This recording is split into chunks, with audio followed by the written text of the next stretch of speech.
আসসালামু আলাইকুম।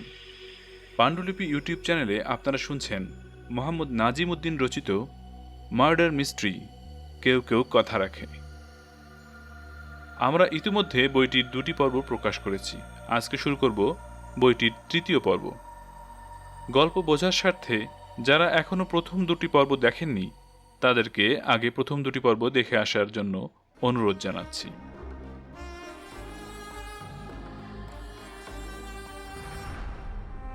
কি বলেন? হায়দার ভাই যখন কথাটা বলল তখন প্রচণ্ড বিস্ময় আর হতাশার সাথে আমি বলে উঠেছিলাম, নিশ্চয়ই কোনো ভুল আছে এর মধ্যে। ভাই, আমার বিশ্বাসই হচ্ছে না, এটা সম্ভব না। ভেবেছিলাম হায়দার ভাই রেগে যাবেন, কিন্তু আমার কথা শুনে উনিও চুপসে গেলেন। 2 ভুরুর মাঝখানে তর্জনী দিয়ে ঘষতে লাগলেন, চোখ বন্ধ করে। এখনো পুরোপুরি নিশ্চিত করে বলা যাবে না কিছু, আস্তে করে বললেন তিনি। কিন্তু ব্যাপারটা গুরুত্ব না দিয়েও পারছি না। এখন পর্যন্ত এই কেসে এটাই সবচেয়ে গুরুত্বপূর্ণ ক্লু। তার চেয়ে বড় কথা, আই উইটনেস পাওয়া গেছে। আমি চুপ মেরে রইলাম কয়েক মুহূর্ত। যে দুটো গুরুত্বপূর্ণ তথ্য জোগাড় করেছেন হায়দার ভাই, সেটা আমাকে ভীষণভাবে ভাবিয়ে তুলেছিল সেদিন। মিলিদের দোতলার ভাড়াটিয়া যত লুকোছাপাই করুক না কেন, আমি ভালো করেই জানতাম হায়দার ভাইয়ের হাত থেকে ওরা নিস্তার পাবে না। ভেবেছিলাম ওই পরিবারটি অন্য সবার মতো খুন খারাপির ঘটনায় ভীষণ ভয় পেয়ে গেছে। তারা ওসব ঘটনা থেকে নিজেদেরকে দূরে রাখার চেষ্টা করবে, সেটাই স্বাভাবিক। তাছাড়া এখনকার মতো তখনও পুলিশ জনগণের বন্ধু হয়ে উঠতে পারেনি। ব্রিটিশ আমল থেকেই পুলিশ বাহিনীকে ক্ষমতাসীনদের লাঠিয়াল হিসেবেই দেখে আসছে সাধারণ মানুষ। নিরীহ জনগণকে হয়রানি করাই যেন তাদের কাজ। কিন্তু হায়দার ভাই যা জানতে পেরেছেন সেটা খুবই মারাত্মক। মিলিদের দোতলার ভাড়াটিয়া তাদের একমাত্র সন্তানকে নানা নানির বাসায় পাঠিয়ে দিয়েছিল ঘটনার পরপরই। ছেলেটার মা স্কুল শিক্ষিকা বলেছিলেন সপ্তাহখানেক পর সে নানু বাড়ি থেকে ফিরে আসবে। কথাটা হায়দার ভাই বিশ্বাস করেননি। তিনি সন্দেহ করেছিলেন বাচ্চা ছেলেটা কিছু একটা দেখে ফেলেছে, সেজন্যই ওর মা বাবা উদ্বিগ্ন হয়ে তাকে আড়াল করার চেষ্টা করছে। তারা চাইছে না এইসব খুন খারাপির মতো ঘটনায় তাদের ছেলে জড়িয়ে পড়ুক। কিন্তু আগেই বলেছি, হায়দার ভাই কেমন নাছোড়বান্দা। তিনি সোজা ছেলেটার স্কুলে গিয়ে হাজির হন। অল্প বয়সী ছেলেটাকে পটিয়ে পটিয়ে একটা গুরুত্বপূর্ণ তথ্য জেনে নিয়েছেন। 4 আনা দামের একটা কুলফি বরফ নাকি ছেলেটার মুখ খুলতে সাহায্য করেছিল খুব সহজে। ওই সময়কার বাচ্চাদের কাছে এই আইসক্রিম তুল্য দেশীয় খাবারটি ছিল ভীষণ জনপ্রিয়। যাই হোক, ছেলেটা বলেছে ওই দিন বিকেলে যখন বৃষ্টি নামতে শুরু করে তখন সে সিঁড়ির ল্যান্ডিংয়ে জমে থাকা পানিতে কাগজের নৌকা ভাসাতে গিয়ে মিলির হাজবেন্ডকে দরজার সামনে দাঁড়িয়ে থাকতে দেখেছিল। আমি হতভম্ব হয়ে পড়লাম। কথাটা বিশ্বাস করতেও কষ্ট হচ্ছিল। কিন্তু ওরকম একটা বাচ্চা ছেলের সাক্ষী তো রিলায়েবল হতে পারে না, কোর্টও গ্রহণ করবে না, তাই না? আমার মুখের দিকে তাকিয়ে রইলেন হায়দার ভাই। ছেলেটা আরও কি বলেছে জানো? আমার জবাবের অপেক্ষা না করেই বললেন, ও যখন সিঁড়ির ল্যান্ডিংয়ে দাঁড়িয়ে ওটা দেখছিল তখন ওর মা এসে ওকে টেনে নিয়ে ঘরে যায়। ও, চুপসে গেলাম আমি। তার মানে ছেলেটার মাও দেখেছে? একটা দীর্ঘশ্বাস বের হলো আমার ভেতর থেকে। মিনহাজকে হত্যাকারী হিসেবে ভাবতে আমার খুব কষ্ট হচ্ছিল। আমি ছেলেটার মায়ের সাথে কথা বলছি আজ। মহিলা অবশ্য বলেছে ওটা মিনহাজ ছিল কিনা নিশ্চিত করে বলতে পারছে না। কেন? নিজের চেয়ারে সোজা হয়ে বসলাম আমি। মাথার উপরে ছাতা থাকার দরুন চেহারাটা সে দেখতে পায়নি, ছেলেটাও দেখতে পায়নি। তবে ভদ্রমহিলা বলেছে মিলির ভাষায় মিনহাজ ছাড়া আর কে ঢুকবে এমন সময়। তারপরেও ওটা যে মিনহাজ ছিল সেটা কিন্তু নিশ্চিত করে বলা যায় না। আপনার সেই উটকো মেহমানও হতে পারে। নিজের কাছে এই কথাটা বড় বেশি আশাবাদী বলে মনে হলো। সেই সম্ভাবনা থেকেই যাচ্ছে। কিন্তু মিনহাজের ব্যাংকে গিয়ে আরেকটা কথা জেনেছি আমি, সেটাও কিন্তু গুরুত্বপূর্ণ। কি জেনেছেন? আমি উদ্গ্রীব হয়ে জানতে চাইলাম। মিলি যেদিন খুন হয় সেদিন মিনহাজ কটা বাজে ব্যাংক থেকে বের হয়েছিল জানো?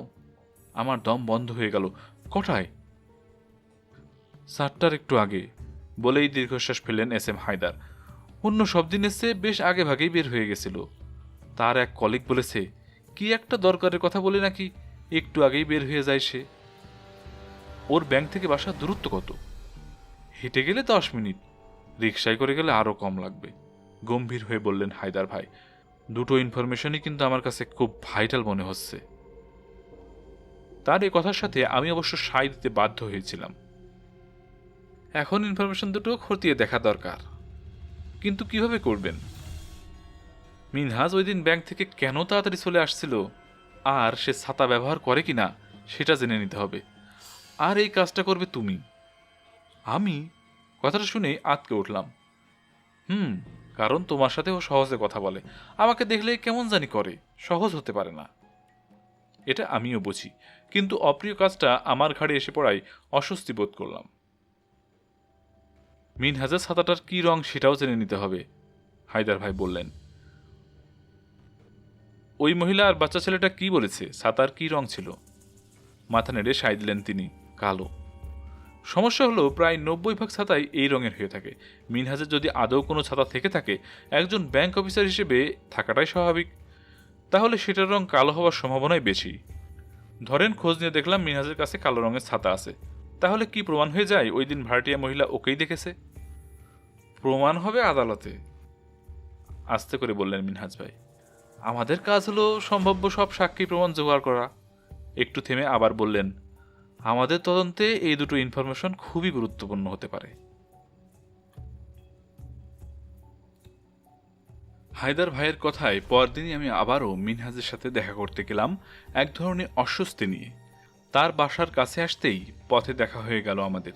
জানতে পারলাম অফিস থেকে ফেরার পথে পাশেই আজিমপুর কবরস্থানে গেছিল মিলির কবরটা দেখতে। মিনহাজের বাসায় গিয়ে ওর সাথে সাধারণ কিছু কথা বলার পরও সংকোচের কারণে দরকারি প্রশ্নগুলো করতে পারছিলাম না। অবশেষে নিজের দুর্বল পুলিশ সত্তাকে জাগিয়ে তুললাম একটা ক্যাপিস্টেন সিগারেটের বিনিময়ে। ভাগ্য ভালো মিনহাজও সিগারেট খায়, তার ব্র্যান্ড অবশ্য ডানহিল। তো দুজনে সিগারেট ধরিয়ে কথা বলতে বলতে এক পর্যায়ে অনেকটা কথার ছলে জিজ্ঞেস করে বসলাম, আপনি সবসময় কয়টার দিকে অফিস থেকে বাসায় ফেরেন? আমার দিকে স্থির চোখে চেয়ে থেকে বলল সে, 6টা 7টা, বড়জোর 7টা। একটু থেমে আবার বলল, এটা কেন জানতে চাইছেন? তার কপালে হালকা ভাঁজ দেখতে পেলাম। মনে হয় খুনি এটা জানত। আমরা নিশ্চিত সে আপনাদের পরিচিত কেউই হবে, বললাম তাকে। আমার কথা শুনে মিনহাজের কপালের ভাঁজ মিইয়ে গেল, মাথা নেড়ে সায় দিল সে। কিন্তু ঘটনার দিন মনে হয় একটু আগে ভাগে চলে এসেছিলেন, তাই না? খুব সতর্কতার সাথে প্রশ্নটা করলাম, পাছে না আবার মনে করে বসে আমি তাকে সন্দেহ করছি। হ্যাঁ। কেন? প্রশ্নটা শুনে মিনহাজের চেহারায় এমন অভিব্যক্তি ফুটে উঠল, বুঝতে পারলাম আমার সমস্ত সতর্কতা বিফলে গেছে।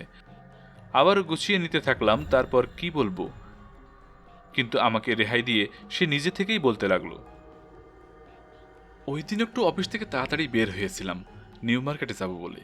টেইলর থেকে ওর একটা ড্রেস তুলে আনার কথা ছিল, গিয়ে দেখি মার্কেট বন্ধ। ওই দিন যে মঙ্গলবার ছিল সে কথা মনেই ছিল না। একটু থেমে দীর্ঘশ্বাস ফেলল সে। খুব বৃষ্টি হচ্ছিল বলে কিছু সময়ের জন্য মার্কেটে আটকা পড়ে গেছিলাম, বৃষ্টি কমতে সোজা বাসায় চলে আসি। আমি আর কিছু জানতে চাইলাম না। বাসায় এসে স্ত্রীর লাশটা যে আবিষ্কার করেছে সেটা আমরা জানি। বৃষ্টি না থাকলে আর একটু আগে চলে আসতাম। দোয়াতে মুখ ঢেকে ফেললো চাপা কোনো আক্ষেপে, হয়তো মিলিকে বাঁচাতে পারতাম। এবার বেশ শব্দ করে আরেকটা দীর্ঘশ্বাস ফেলল ভদ্রলোক। শোকাতুর কাউকে সান্ত্বনা দেবার গুণাবলী আমার নেই, এই কাজটা আমি করতেও পারি না। জোর করে করতে গেলে ভালোর চেয়ে খারাপই বেশি হয়। আমার মনে হয় আমি বাসায় ঢোকার কয়েক মিনিট আগেই খুনি সটকে পড়েছিল। এবার মুখ তুলে সপ্রশ্ন দৃষ্টিতে তাকালাম ভদ্রলোকের দিকে। আমাদের ঘরোয়া পরিবেশ থমথমে হয়ে গেল। অনেকক্ষণ দুজনের কেউ কোনো কথা বললাম না, চুপচাপ সিগারেট টেনে গেলাম। আমি পড়ে গেলাম মুশকিলে। ছাতার কথা জিজ্ঞাসা করব কিভাবে বুঝতে পারছিলাম না। খুবই অস্বস্তির মধ্যে পড়ে গিয়েছিলাম। কিন্তু পুলিশের চাকরি করি, এসেছি হত্যা মামলা তদন্ত করতে, আমাকে তো সংকোচের মধ্যে পড়ে গেলে চলবে না। আমি কেন মিনহাজের কাছে এটা জিজ্ঞেস করতে এত কুণ্ঠিত বোধ করছি? সত্যি বলতে মিনহাজকে স্ত্রী হত্যাকারী হিসেবে ভাবতেই পারিনি। কেন পারিনি তার হয়তো অনেক কারণ আছে, তবে একটা কারণ কোনোভাবেই এড়িয়ে যেতে পারিনি আমি। অনেক স্বামী নিজের স্ত্রীকে খুন করে, কিন্তু খুন করার আগে ধর্ষণ করেছে এমন কোনো কথা আমার জানা ছিল না। তাছাড়া হায়দার ভাইয়ের উটকো মেহমান তত্ত্বটা আমার কাছে যুক্তিসঙ্গত বলে মনে হয়েছিল। যদি তাই হয় তাহলে খুনি হিসেবে মিনহাজ কোনো দিক থেকেই খাপ খায় না। আমি যখন ভাবছি কিভাবে মিলির স্বামীকে ছাতার কথাটা বলবো, তখনই ত্রাণকর্তা হয়ে হাজির হলো বৃষ্টি। মিনহাজকে বললাম আমাকে এক্ষুনি থানায় ফিরতে হবে, কিন্তু যে বৃষ্টি নেমেছে বাইরে বেরোলেই ভিজে একাকার হয়ে যাব। এই গলিটার শেষ মাথায় মেইন রোডে না গেলে রিক্সা পাওয়া যাবে না। আপনার কাছে কি একটা ছাতা হবে? মেইন রোড পর্যন্ত এগিয়ে দিলেই হবে, ওখান থেকে রিক্সা নিয়ে চলে যেতে পারবো। আমাকে হতাশ করে মিনহাজ জানালো তার কাছে ছাতা আছে, সেটা আনতে ভেতরে চলে গেল সে। আর আমি প্রচণ্ড টেনশন নিয়ে বসে রইলাম ছোট্ট ড্রয়িং রুমটায়। হায়দার ভাইয়ের একটি কথা বারবার মাথায় উচ্চারিত হতে লাগলো, স্ত্রী খুন হলে প্রাইম সাসপেক্ট হয় স্বামী।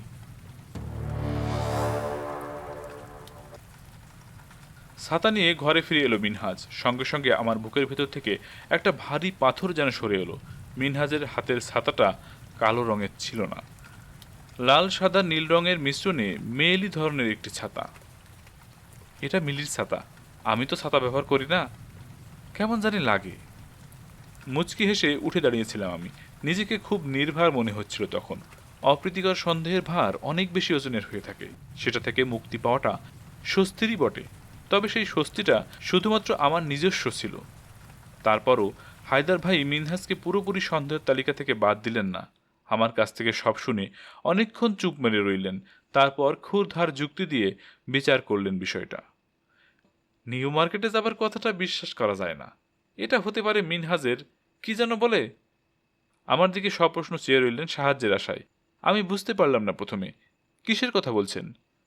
ওই যে আসামিরা যখন তৈরি করে, উফ, বিরক্ত হয়ে বললেন তিনি। তুমি যে সব গোয়েন্দা কাহিনী পড়ো সেখানে এটাকে কি বলে? সঙ্গে সঙ্গে আমি বুঝতে পারলাম উনি কি বলতে চাইছেন। অ্যালিবাই? হ্যাঁ হ্যাঁ, অ্যালিবাই। মিনহাজ এটাকে অ্যালিবাই হিসেবে দাঁড় করাতে পারে। আর ছাতার ব্যাপারটা? মিনহাজ কিন্তু ছাতা ব্যবহার করে না। ঠোঁট উল্টালেন এস এম হায়দার। এটা তার স্টেটমেন্ট, কথাটা সত্যি কিনা খতিয়ে দেখতে হবে। একটু হতাশ হলাম আমি। মিনহাজ ছাতা ব্যবহার করতো কিনা ওর কলিগরা বলতে পারবে, পাড়ার লোকজনকে জিজ্ঞেস করলেও জানা যাবে, ওর বাড়ির সামনে যে মুদির দোকানিটা আছে সেও বলতে পারবে। আমি চুপ মেরে রইলাম। হায়দার ভাইয়ের কথায় যুক্তি আছে, কিন্তু আমার মন সেই যুক্তি মানতে চাইছে না। মিনহাজ যদি খুনি হয়ে থাকে আর সে যদি বুঝে যায় দোতলার ভাড়াটিয়া তাকে ছাতাসহ দেখে ফেলেছে, তাহলে ছাতাটা নিশ্চয়ই ভ্যানিশ করে দিয়েছে এতদিনে। কিন্তু ভাই, মিনহাজ কেন 3 মাসে নতুন বউকে খুন করতে যাবে? আমি আর ধৈর্য ধরে রাখতে পারলাম না। নিজের বউকে খুন করার আগে ধর্ষণ করতে যাবে কোন দুঃখে? তার মোটিভটা কি? কাঁধ তুললেন হায়দার ভাই। মিনহাজ যদি খুনি হয়ে থাকে তাহলে একটা না একটা মোটিভ তো আছেই। হয়তো ঘরে ফিরে মিলিকে ইমতিয়াজের সাথে আপত্তিকর অবস্থায় দেখে রাগের মাথায় খুন করে ফেলেছে। কি যে বলেন না, আমি কোনো মতে একমত হতে পারলাম না। আহা, সম্ভাবনার কথা বললাম, তুমি দেখি কোনোভাবে মেনে নিতে পারছো না মিনহাজ খুনি হতে পারে। বিরক্ত হলেন তিনি। শোনো, তদন্ত করার সময় একটা কথা সবসময় মনে রাখবে, কেউই সন্দেহের বাইরে নয়। হায়দার ভাইয়ের কথায় মাথা নেড়ে সায় দিলেও আমি কোনোভাবেই মিনহাজকে সন্দেহের তালিকায় ঠাঁই দিতে পারিনি।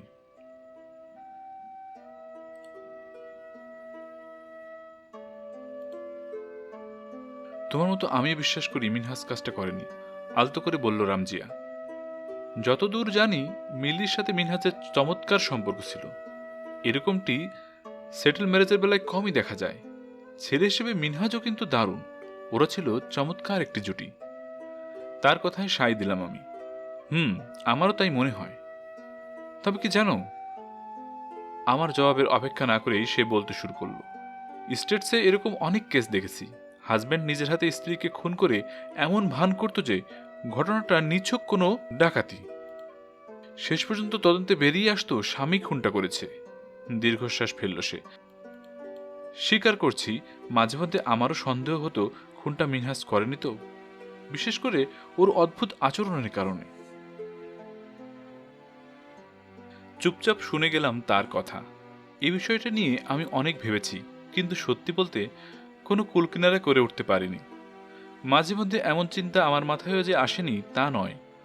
রামজিয়াকে যে বইটার পাণ্ডুলিপি দিয়েছি সেখানেও এমন ইঙ্গিত আছে। অন্তত পাঠকের কাছে মনে হতে পারে এটা, যদিও আমি সচেতনভাবে মিনহাজের দিকে সন্দেহের আঙুল তুলিনি কখনো। বরং পরবর্তীতে একটি ঘটনায় মিনহাজের উপরে আমার বিশ্বাস আরও বেড়ে গিয়েছিল। দিনটার কথা স্পষ্ট মনে আছে আমার। 7 দিনের পুরনো এক মহিলার লাশ কবর থেকে তুলে আবার পোস্টমর্টেম করার দরকার পড়েছিল। নিহতের পরিবার থেকে অভিযোগ করা হয়েছিল ওদের মেয়ে আত্মহত্যা করেনি, পাষণ্ড স্বামী নিজের হাতে খুন করেছে। যাই হোক, ম্যাজিস্ট্রেটের উপস্থিতিতে কাজটা করার সময় থানা থেকে আমাকে যেতে বলা হলো। পুলিশি জীবনে এরকম কাজ অবশ্য ওটাই আমার প্রথম ছিল না। এর আগেও আরও একবার লাশ উত্তোলনের কাজ তদারকি করেছি। তো আমি কয়েকজন কনস্টেবল, ডোম আর ম্যাজিস্ট্রেটকে নিয়ে আজিমপুর কবরস্থানে চলে যাই। কবর থেকে লাশ তোলার সময় নাকে রুমাল চেপে একটু দূরে সরে যেতেই দেখি 20-30 গজ দূরে একটি কবরের সামনে এক ভদ্রলোক বসে অঝরে কেঁদে চলেছে। সঙ্গে সঙ্গেই চিনতে পেরেছিলাম মিলির স্বামী। প্রয়াত স্ত্রীর প্রতি মিনহাজের এমন ভালোবাসা আমাকে নাড়িয়ে দিয়েছিল। মানুষটার প্রতি অগাধ শ্রদ্ধা তৈরি হয়েছিল আমার মনে। হায়দার ভাইয়ের মতো পক্ষপাতহীন থাকা আর সম্ভব হয়নি। তোমরা তো ওকে সন্দেহের তালিকা থেকে বাদ দিয়েছিলে, তাই না? তার কথায় সম্বিত ফিরে পেলাম আমি। মাথা নেড়ে সাই দিয়ে বললাম, যে কোনো কেসেই একাধিক সন্দেহভাজন থাকে। তাদের মধ্যে হয়তো কেউ একজন কাজটা করেছে, আবার এমনও হতে পারে সন্দেহভাজনদের কেউ কাজটা করেনি। যে করেছে সে আড়ালেই থেকে গেছে, তাকে আর ধরা যায়নি। এমন কেসও কিন্তু প্রচুর আছে। তা ঠিক, ইউরোপ আমেরিকার মতো উন্নত দেশের পুলিশও প্রচুর কেস সলভ করতে ব্যর্থ হয়। জ্যাক দ্য রিপারের কেসটা কিন্তু ওরকমই ছিল। এটা আমি ভালো করেই জানতাম। ওরকম আনসলভড মার্ডার কেসের উপরে বেশ কয়েকটি বই আমার পড়া ছিল। এতগুলো খুনের ওই কুখ্যাত কেসটি তুখোড় গোয়েন্দারা আজও মীমাংসা করতে পারেনি। আচ্ছা, তোমাদের কি কখনো মনে হয়েছে ইমতিয়াজ কাজটা করেনি? আমি রামজিয়ার দিকে চেয়ে রইলাম কিছুক্ষণ, তারপর বেশ জোর দিয়ে বললাম, না, ওটা আমাদের কখনো মনে হয়নি। কথাটা আমি জোর দিয়ে বললাম কারণ এক পর্যায়ে হায়দার ভাই ইমতিয়াজের ছবিটা নিয়ে মিলির বাসার সামনে যে মুদির দোকানি আছে তাকে দেখিয়েছিলেন।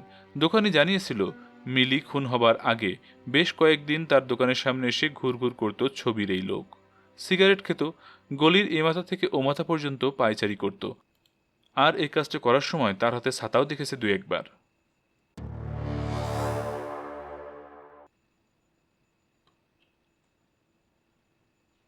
তো হায়দার ভাই কথাটি শুনে খুবই উত্তেজিত হয়ে উঠেছিলেন। আমার অবশ্য ভালো লেগেছিল তথ্যটা জেনে, মিনহাজ আর ছাতার মধ্যে যে কানেকশন সেটা পুরোপুরি দূর হয়ে গেল বলে। ইমতিয়াজই খুনটা করেছে, সে ছাতা ব্যবহার করে, মুদি দোকানির কথা সত্যি না হয়ে উপায় নেই। তারপরেও পুরোপুরি নিশ্চিত হবার জন্য হায়দার ভাই একটা কাজ করেছিলেন। একটা ছাতাসহ আমাকে নিয়ে ভর দুপুরে চলে গেছিলেন মিলিদের বাসায়। মিনহাজ আবার অফিস করতে শুরু করেছে তখন। নিচতলাটা খালি ছিল।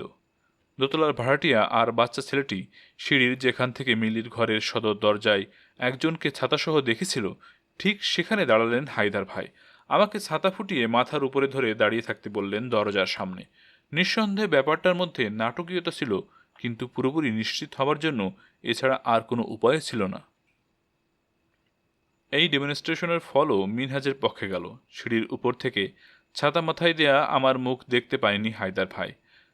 বুঝতে পারলাম দোতলার ভাড়াটিয়া মহিলা আর তার নাবালক ছেলেও একইভাবে খুনির মুখটা দেখতে পায়নি। আমি এখনো বিশ্বাস করি খুনটা ইমতিয়াজই করেছে, বেশ জোর দিয়ে বললাম।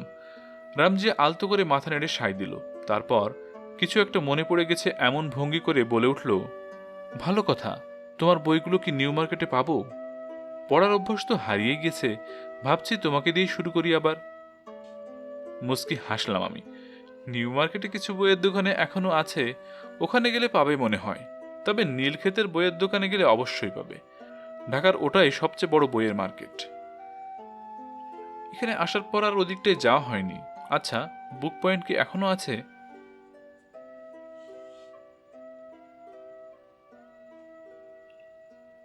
ইরাকি কবরস্থানের পাশে মিনহাজের বাসা থেকে ছাতা সংলগ্ন ইনকোয়ারি শেষ করে নির্ভার হয়ে বেরিয়ে আসতেই নিউ মার্কেটের দক্ষিণ গেটের কাছে আমি থমকে গেছিলাম হঠাৎ করে।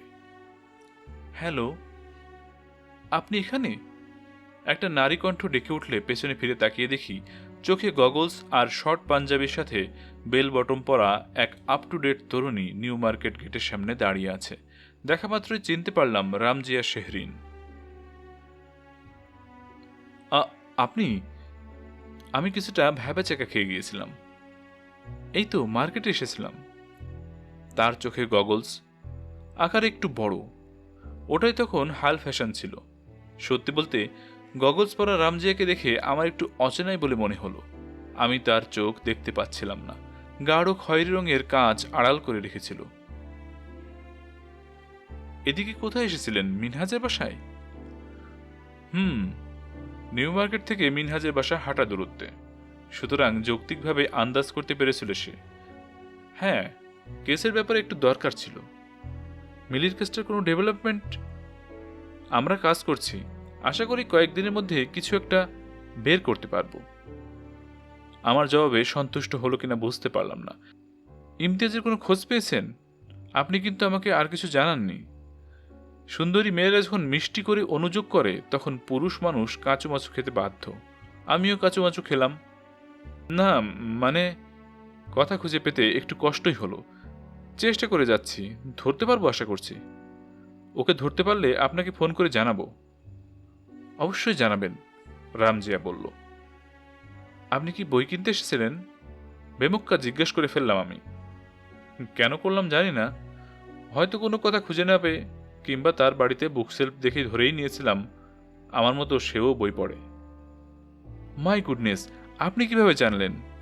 তার বিস্ময় দেখে অবাকই হলাম একটু। বুঝতে পারলাম খুব সহজেই বিস্মিত হয় মেয়েটি। আসলে আমি সবসময় নিউ মার্কেটে বই কিনতে আসি তো, বোকার মতো হেসে ফেললাম। আপনি যে খুব বই পড়েন সেটা আমি বুঝতে পেরেছি, স্মিত হেসে বলল সে। আই লাভ ইট। জি? আবারও বোকার মতো বলে ফেললাম। বই পড়ার কথা বলছি, আই জাস্ট লাভ ইট।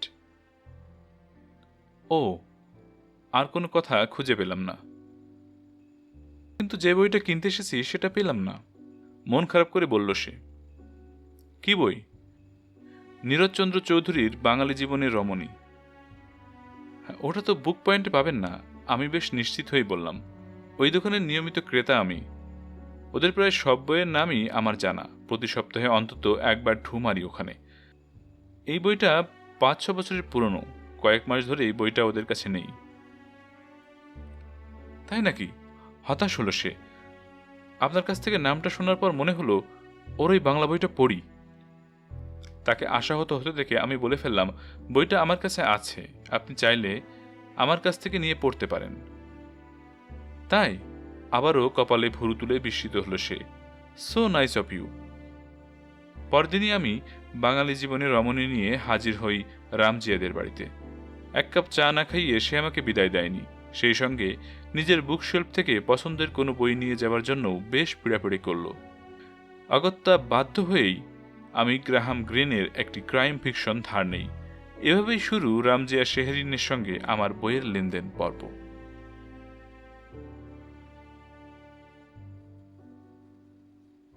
তোমার কি মনে হয় ও বেঁচে আছে? রামজিয়ার দিকে চেয়ে রইলাম। আমি নিশ্চিত নই, তবে আমার কেন জানি মনে হয় বেঁচে আছে। রামজিয়া কিছু না বলে শুধু মাথা নেড়ে সায় দিল। মিলিকে নিয়ে লেখা শুরু করার আগে ইমতিয়াজের খোঁজ করার চেষ্টা করেছিলাম। ওর কোনো পরিচিত লোককে আমি চিনি না, কার কাছে গিয়ে খোঁজ করব তাই দীর্ঘদিন পর কাঁঠাল বাগানে ওদের বাড়িতে চলে গেছিলাম। আচ্ছা, তারপর? আগ্রহী হয়ে উঠল সে।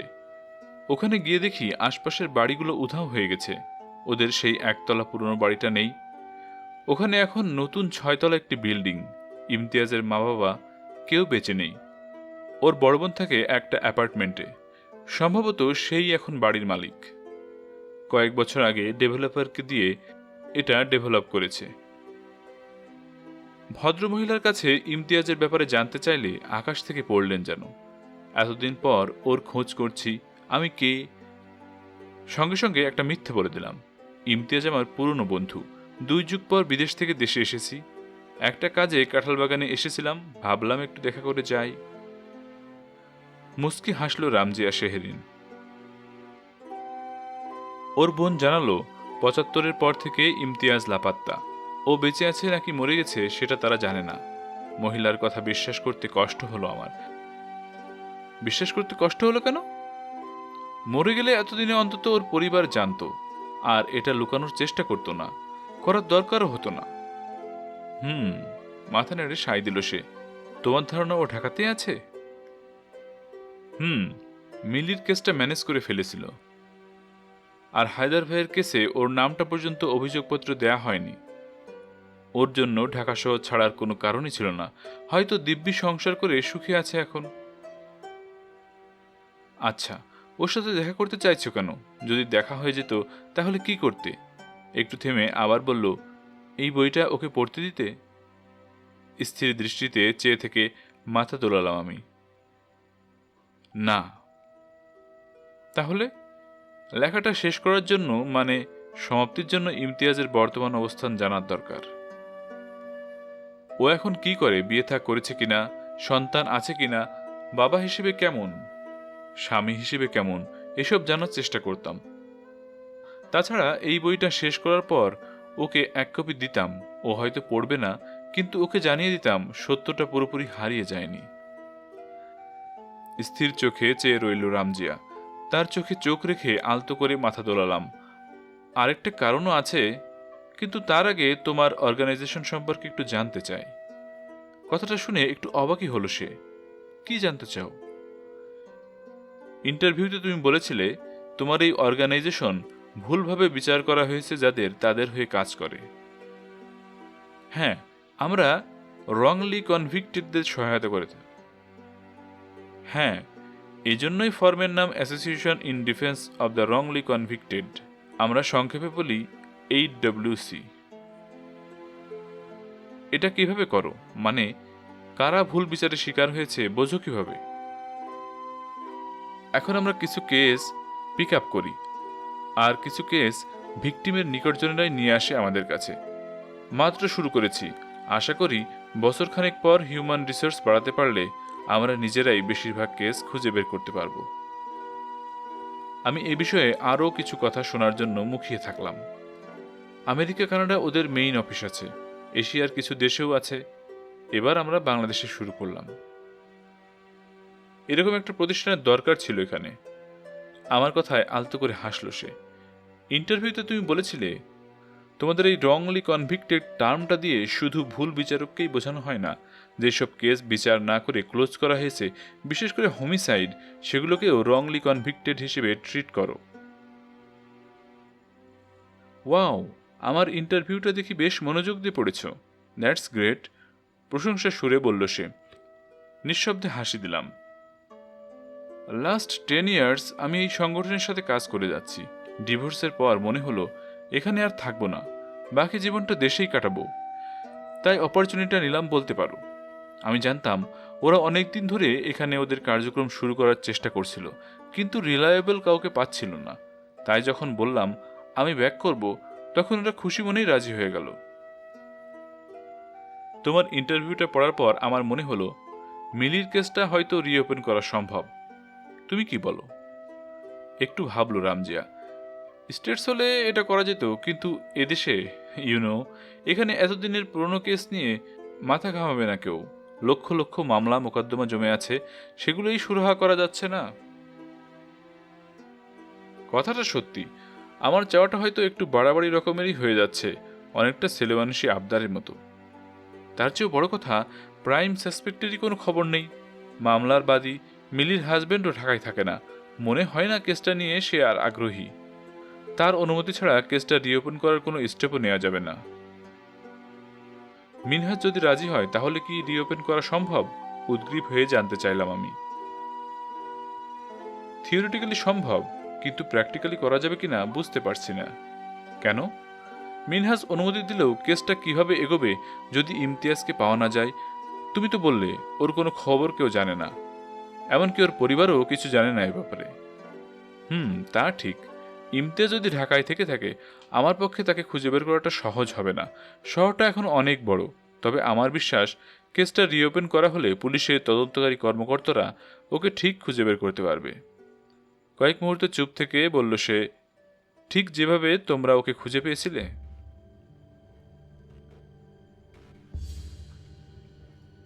ঢাকা শহর তখনও খুব ছোট, জনসংখ্যাও আজকের তুলনায় অনেক কম। তারপরেও ইমতিয়াজকে খুঁজে বের করতে না পেরে ক্রমশ হতাশ হয়ে উঠছিলেন হায়দার ভাই। নাছোড় বান্দার মতো লেগেছিলেন তিনি। এখানে ওখানে বহু জায়গায় খোঁজ করার পর আমরা বুঝে গেলাম ইমতিয়াজ সতর্ক হয়ে উঠেছে। এতে করে হায়দার ভাই আরও বেশি নিশ্চিত হয়ে গেলেন খুনটা সেই করেছে, নইলে তার বিরুদ্ধে আনুষ্ঠানিক অভিযোগ দায়েরের আগে কেন এত সতর্ক হয়ে উঠল। বেশ কয়েকটা দিন নিষ্ফলা কেটে যাবার পর একদিন দেখতে পেলাম বিহারী কাশেম নামের এক লোক থানায় এসে হায়দার ভাইয়ের সাথে কথা বলে গেল। অন্য একটা কাজে ব্যস্ত ছিলাম বলে তাদের কথাবার্তা তেমন একটা শুনতে পাইনি, তবে হায়দার ভাই যে ইমতিয়াজের ব্যাপারে কথা বলছিলেন সেটা বুঝতে পেরেছিলাম। এর আগেও আমি বিহারী কাশেমকে কয়েকবার দেখেছি। লোকটা ঢাকা শহরের বেশ কয়েকটি থানায় ইনফরমার হিসেবে কাজ করে। যেমনই ধূর্ত তেমনই ঘাঘু। অন্য সব ইনফরমারেরা যেখানে একটি নির্দিষ্ট থানায় নারী নক্ষত্রের খবর রাখে, সেখানে এই লোক বলতে গেলে পুরো ঢাকা শহরের হাড়ির খবরই রাখে। এটাই ওর একমাত্র পেশা। যত খবর তত ইনকাম। বিহারী কাশেমকে লাগিয়ে দিলাম, ও ঠিকই ইমতিয়াজের পাত্তা খুঁজে বের করবে। ইনফরমার লোকটা থানা থেকে চলে যাওয়ার পর আমাকে বলছিলেন এস এম হায়দার, কতদিন পালিয়ে থাকবে, ঠেলার নাম কাশেম বাবা। কথাটা বলেই চোখ টিপে দিলেন তিনি। নড়ে চড়ে বসলাম আমি। কাশেম? এই লোকে কি আপনার কাশেম বাবা? মাথা নেড়ে সায় দিলেন তিনি। আমি মজা করে ঠেলার নাম বাবাজি না বলে কাশেম বাবা বলি কেন জানো? জীবনে আমি এই শালার মতো ফাপড় মারতে কাউকে দেখিনি। বিহারী কাশেম কঠিন চিজ। এই ধুরন্ধর লোকটা পুলিশকে ভয় পায় না। মাঝে মধ্যে তাদেরকেও এমন ফাপড় দেয় যে না দেখলে বিশ্বাস করা যাবে না। তবে এস এম হায়দারকে কেন জানি খুবই সমীহ করে। কাশেম আপনাকে খুব মানে, কথাটা না বলে পারলাম না। এর কারণ কি?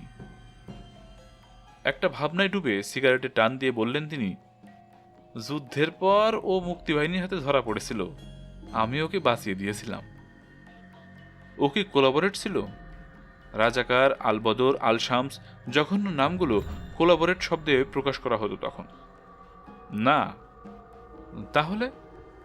বিহারি ছিল, শুধুই বিহারি। কথাটা শুনতে যেমনই লাগুক, ৭১-এ বাঙালি বিহারি সম্পর্কটা চিরশত্রুর মতোই হয়ে উঠেছিল। অনেক বিহারি বাঙালি নিধনে সক্রিয়ভাবে জড়িত ছিল তখন। বিশেষ করে বিহারি অধ্যুষিত এলাকায় বাঙালিদের জন্য আজরাইলের ভূমিকায় অবতীর্ণ হয় তারা। সব যুদ্ধের মতো আমাদের মুক্তিযুদ্ধও কোলাটেরাল ড্যামেজ থেকে মুক্ত ছিল না।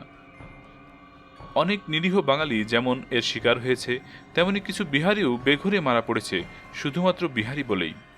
এটা অস্বীকার করা যাবে না।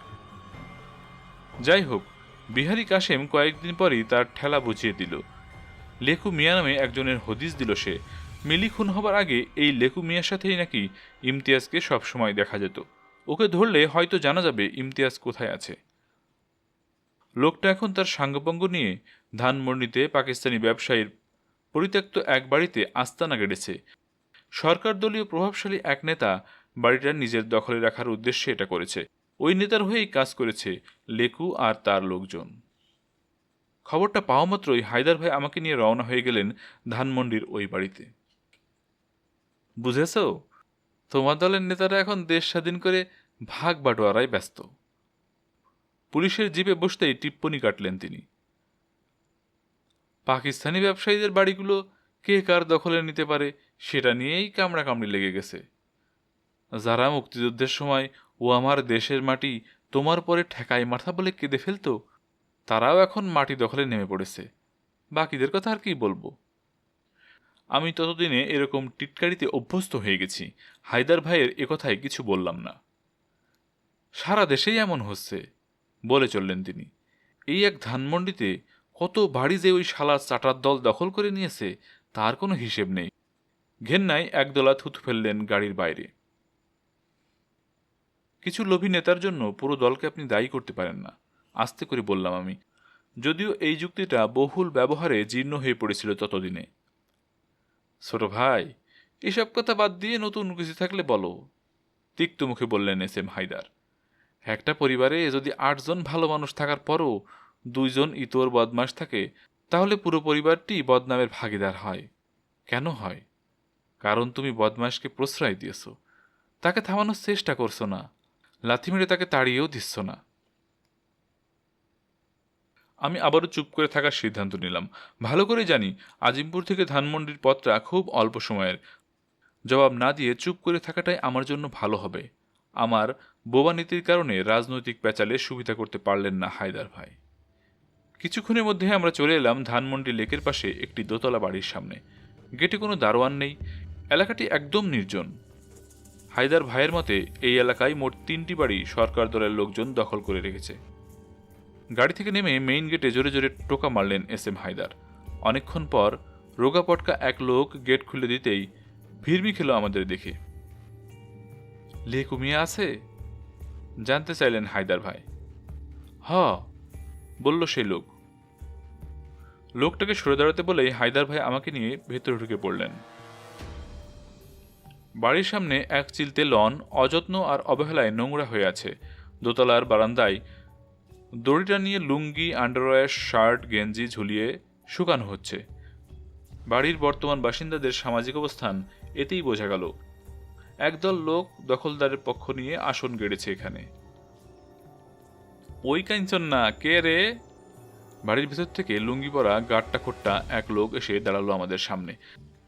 তার চোখে মুখে অবশ্য ভড়কে যাবার কোনো চিহ্ন নেই। বিস্মিত সে। আপনারা? তোমার নাম কি লেকু মিয়া? অনেকটা ধমকের সুরেই জানতে চাইলেন হায়দার ভাই। হ। তার চোখ দুটো ধূর্ত শেয়ালের মতো, একবার আমার দিকে আরেকবার হায়দার ভাইয়ের দিকে তাকাচ্ছে। এইটা কইলাম আমাদের লিডারের। জানি জানি। লেকুর কথার মাঝখানে বাধা দিয়ে বলে উঠলেন এস.এম. হায়দার। থোর লিডারের পেয়ারের বাড়ি নিয়ে আমাদের কোনো মাথা ব্যথা নেই। তিক্ত মুখে তুই তুকারি করা শুরু করলেন তিনি। তাইলে? লেকুর কপালে ভাঁজ পড়ল। লোকটার চোখ মুখ দেখে মনে হচ্ছে আমরা দুজন অনধিকার প্রবেশ করেছি তাদের আস্তানায়। আগে বল, এখানে তোরা কে কে আসিস? আমি, কাঞ্চন আর শেখুল, একান্ত অনিচ্ছায় বলে উঠল সে। বাড়ির চারপাশে চোখ বুলালেন হায়দার ভাই। আর কেউ না? না। কথাটা বলতে গিয়ে কেমন যেন করল লেকু। আপনারা কারে চান কন্ত? ইমতিয়াজ, বলেই তিনি বাড়ির দিকে পা বাড়ালেন। লেকু আর আমিও তার সঙ্গে সঙ্গে এগিয়ে গেলাম। ইমতিয়াজ তো এইখানে থাকে না। হাঁটতে হাঁটতে আবার লেকুর কথার মাঝখানে বাধা দিয়ে বললেন হায়দার ভাই। না, থাকে না, জোর দিয়ে বলল সে। বাড়িটার বারান্দার সামনে এসে দাঁড়ালেন এস.এম. হায়দার। তাহলে ইমতিয়াজ এখন কোথায় থাকে? একেবারে আকাশ থেকে পড়লো যেন লেকু মিয়া। ও কোথায় আমি কেমনে জানবো? এবার লোকটার দিকে ফিরে তাকালেন তিনি। ইয়ার দোস্ত কই থাকে তুই জানিস না? মুস্কি হাসলেন। নাকি বলবি ইমতিয়াজ নামের কাউকে চিনিসই না? লেকু বুঝে উঠতে পারলো না কি বলবে। ভুরু কুচকে চেয়ে রইল সে। ওরে আমি চিনি, কিন্তু ও আমাকে লগে থাকে না। যাক, তাহলে চিনিস, বললেন হায়দার ভাই। তোরা কোন ঘরে থাকিস? প্রশ্নটা শুনে লেকু মিয়া একটু অবাক হলো। দোতলায়, সংক্ষেপে জানালো সে। আঙুল তুলে দেখিয়ে দিল। আর শেখুল, সে কই? দোতলায়। আমার দিকে তাকালেন হায়দার ভাই। চলো। কথাটা বলে লেকু মিয়াকে সঙ্গে নিয়ে বাড়ির ভেতরে চলে গেলেন তিনি। আমিও তার পেছন পেছন ছুটলাম। ডুপ্লেক্স বাড়ির ভেতরটা পুরোপুরি নোংরা। তেমন কোনো আসবাবপত্র চোখে পড়ল না। ফ্লোর আর সিঁড়িটা মোজাইক করা। আমরা সিঁড়ি দিয়ে দোতলায় চলে গেলাম। ছোট্ট একটা হলওয়ে পেরিয়ে দরজা খোলা একটি রুমের সামনে এসে দাঁড়ালেন হায়দার ভাই। এটা? হ, বলল লেকু মিয়া। ঘরের ভিতর ঢুকে পড়লেন হায়দার ভাই, তার পেছনে আমি। ঘরটা বলতে গেলে ফাঁকা। মেঝেতে একটা পুরনো শীতল পাটি বিছানো, তাতে ছড়িয়ে ছিটিয়ে আসছে তাস। সিগারেটের গন্ধে ভরে আছে ঘরটা। একটা ভাঙা চায়ের কাপ অ্যাস্ট্রে হিসেবে ব্যবহার করা হচ্ছে। সম্ভবত আমরা আসার আগে লেকু মিয়ারা তাস খেলছিল। লেকুর দিকে ফিরলেন এস.এম. হায়দার। হোলস্টার থেকে পিস্তলটা বের করে হাতে নিলেন তিনি। দাঁতে দাঁত পিষে লোকটার দিকে তাকালেন। পুলিশের সাথে ফাজলামি করিস? ইমতিয়াজ কই? তার কথা শুনে লেকুর মতো আমিও ভড়কে গেলাম। হায়দার ভাই কি করে বুঝলেন এখানে ইমতিয়াজ আছে, নাকি ফাপড় দিয়ে কথা বের করার চেষ্টা করছেন? কইলাম না এখানে থাহে না। কথাটা বলেই ঢোক গিলল গাট্টা কোট্টা লোকটি। শুয়োরের বাচ্চা বলেই চড় মেরে বসলেন হায়দার ভাই। চড় খেয়ে রীতিমতো বিস্ফোরিত চোখে চেয়ে রইল লেবু। 4 জন মিলে তাস খেলছিলি, অন্য একজন কই? হ্যাঁ? হায়দার ভাইয়ের কথা শুনে আমি শীতল পাটির দিকে তাকালাম আবার। 4 জন মানুষ যে তাস খেলছিল সেটা এবার চোখে ধরা পড়ল। পাটির চারদিকে 4 পেটি তাস। বাটা শেষ করে খেলা শুরু করেছিল মাত্র। ঠিক এই সময় বারান্দা থেকে ঘরে ঢুকলো 25-26 বছরের এক যুবক। বাবরি চুল আর পুরু গোঁফ, চোখ দুটো লালচে। আমাদের দেখে আলগোছে ঢোক গিলল সে। তুই কে? ঝাঁজের সাথে বললেন হায়দার ভাই। আমি শেখুল, তোতলালো সেই যুবক। ইমতিয়াজ কই? হায়দার ভাইয়ের প্রশ্নটা শুনে ঢোক গিলে লেকু মেয়ের দিকে তাকালো শেখুল। আরে শুয়োরের বাচ্চা, ওর দিকে তাকাস কেন? আমার কথা জবাব দে। চটে গেলেন তিনি। আপনারা আসার আগেই পালাইছে। ভুরুকুসকে তাকালেন এস এম হায়দার। ও এখানে ছিল? মাথা নেড়ে সাই দিল ছেলেটা। আমরা যে আসছি ও এখান থেকে কিভাবে বুঝলো? হ্যাঁ, বারিন্দা থেকে দেখছে। হায়দার ভাই সঙ্গে সঙ্গে বারান্দায় চলে গেলেন। নিচের দিকে তাকিয়ে মেইন গেটটা দেখতে পেলেন তিনি। বুঝতে পারলেন এখান থেকে ইমতিয়াজ আমাদের দেখেই ভেগেছে। কোন দিক দিয়ে ফালাইছে? চট করে লেকুর দিকে ফিরে বললেন। পিস্তল উঁচিয়ে ধরলেন লোকটার মুখের কাছে। বল। পিছনের দেয়াল দিয়া। হায়দার ভাই আর পুরো কথাটা শোনার জন্য অপেক্ষা করলেন না, আমাকে নিয়ে দৌড়ে সিঁড়ি দিয়ে নিচে নেমে গেলেন। বাড়ির পেছনের দিকে এক চিলতে খালি জায়গা। সম্ভবত এর মালিক এখানে বাগান করেছিল, কিন্তু এখন সেটা আগাছাই পরিপূর্ণ। প্রচুর ভাঙাচোরা জিনিসপত্র ছড়িয়ে ছিটিয়ে আছে। ফুলের কোনো গাছ আর অবশিষ্ট নেই, তবে বড় বড় বেশ কয়েকটি নাম না জানা গাছ দাঁড়িয়ে আছে দেয়াল ঘেঁষে। 8 ফুট উঁচু সীমানা প্রাচীর, কিন্তু হতাশার সাথেই আমরা আবিষ্কার করলাম সেটা টপকে যাওয়া তেমন কঠিন কিছু না। একটা পরিত্যক্ত সাদা রঙের টয়োটা করোলা পড়ে আছে সেই দেয়াল ঘেঁষে। ওটার ছাদের উপর উঠে দাঁড়ালে যে কোনো প্রাপ্তবয়স্ক লোকের পক্ষে দেয়ালটা টপকানো খুব সহজ। হায়দার ভাই পিস্তল হাতে গাড়িটার উপরে উঠতেই থমকে গেলেন। আক্ষেপে মাথা দোলালেন তিনি। গাড়ির ছাদে দাঁড়িয়ে দেয়ালের ওপাশটা স্পষ্ট দেখতে পাচ্ছেন। আমি তখনও গাড়ির নিচে দাঁড়িয়ে আছি। কি হয়েছে? আমার প্রশ্নে ফিরে তাকালেন। দাঁতে দাঁত পিষে বললেন, ভেগেছে। গাড়ির ছাদ থেকে বুটের দিকে নজর দিলেন তিনি। শীতকাল বলে ধুলোয় আস্তরণ পড়ে আছে তাতে। দেখো, বুটের দিকে ইঙ্গিত করলেন তিনি। আমি দেখতে পেলাম ধুলোর আস্তরণে কিছু পায়ের ছাপ। একটু আগে কেউ গাড়িটার উপরে উঠেছিল। রেগেমেগে গাড়ি থেকে নেমে এলেন হায়দার ভাই। আমার দিকে তাকালেন। তার চোখ মুখে হতাশা দেখতে পেলাম। সত্যি বলতে আমি নিজেও হতাশ হয়েছিলাম খুব। এভাবে হুট করে ইমতিয়াজকে পেয়েও হাতছাড়া করব সেটা আশা করিনি। লেকু, কাঞ্চন আর সেগুলকে আরও কিছু জিজ্ঞাসাবাদ করে তেমন কিছু জানা গেল না। একসঙ্গে থাকলেও ইমতিয়াজ সম্পর্কে খুব বেশি কিছু বলতে পারল না তারা। যতটুকু বোঝা গেল, লেকু আর ইমতিয়াজ একসঙ্গে ঘোরাঘুরি করে, এখানে সেখানে চাঁদাবাজি করে, সম্ভবত রাত রাতে ভাসমান পতিতা নিয়ে মৌজ ফুর্তি করে এখানে। লেকু আরও জানালো, সপ্তাহ দুয়েক আগে ইমতিয়াজ এসে তাকে বলেছিল এই বাড়িতে সে কয়েকদিন থাকবে। তার বাড়িতে নাকি একটা সমস্যা হয়েছে। এই নিয়ে লেকু কিছু জিজ্ঞেস করেনি। তারা মাত্র 3 জন প্রাণী বাড়িটায় থাকে, আর একজন যোগ দিলে ভালোই হবে, তাস খেলার পার্টনার পাওয়া যাবে। হায়দার ভাই আমাকে নিয়ে আবারও চলে গেলেন দোতলায়। তার উদ্দেশ্যটা বুঝতে পারলাম। ইমতিয়াজ যে ঘরে থাকে সেখানে ভালোমতো তল্লাশি চালাবেন। খুব দ্রুত আর তাড়াহুড়ো করে সে ভেগেছে। নিশ্চয়ই অনেক কিছু রেখে গেছে ঘরে। ইমতিয়াজের ঘরে ঢুকেই চারপাশ চোখ বুলাতে শুরু করলেন তিনি। তার চোখ ঘরের বিভিন্ন অংশে ঘুরে বেড়াচ্ছে। একটা সিঙ্গেল খাট, উন্মুক্ত ময়লা ম্যাট্রেস আর বালিশ। যথারীতি এই ঘরটাও নোংরা। ঘরে আর কোনো আসবাব নেই। ঘরে তল্লাশি চালালেও তেমন কিছু পেলাম না। এটা ইমতিয়াজের অস্থায়ী আস্তানা, আপৎকালীন আবাস।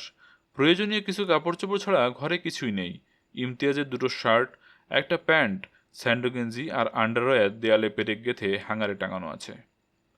ঠিক তখনই ঘরের কোণে কালো রঙের একটি ছাতা দেখতে পেলাম আমি। হায়দার ভাইয়ের দৃষ্টি আকর্ষণ করলে তিনি মাথা নেড়ে সায় দিলেন। আলামত। তল্লাশি যখন প্রায় শেষ, তখন কি মনে করে যেন ইমতিয়াজের শার্ট আর প্যান্টটা হ্যাঙ্গার থেকে নামিয়ে নিলেন হায়দার ভাই।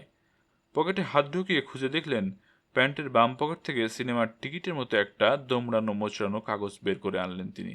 কাগজটা মেলে ধরে দেখলেন ওটা সিনেমার টিকিট নয়। দরজার দিকে ফিরে লেকু মিয়ার দিকে তাকালেন। এবার লোকটা চুপচাপ দাঁড়িয়ে আছে। ইমতিয়াজ কি ফুটবল খেলা দেখতে গিয়েছিল কয়েকদিন আগে? হ, নতুন টিম আবাহনীর কোনো খেলা মিস করে না সে। কঠিন সাপোর্টার।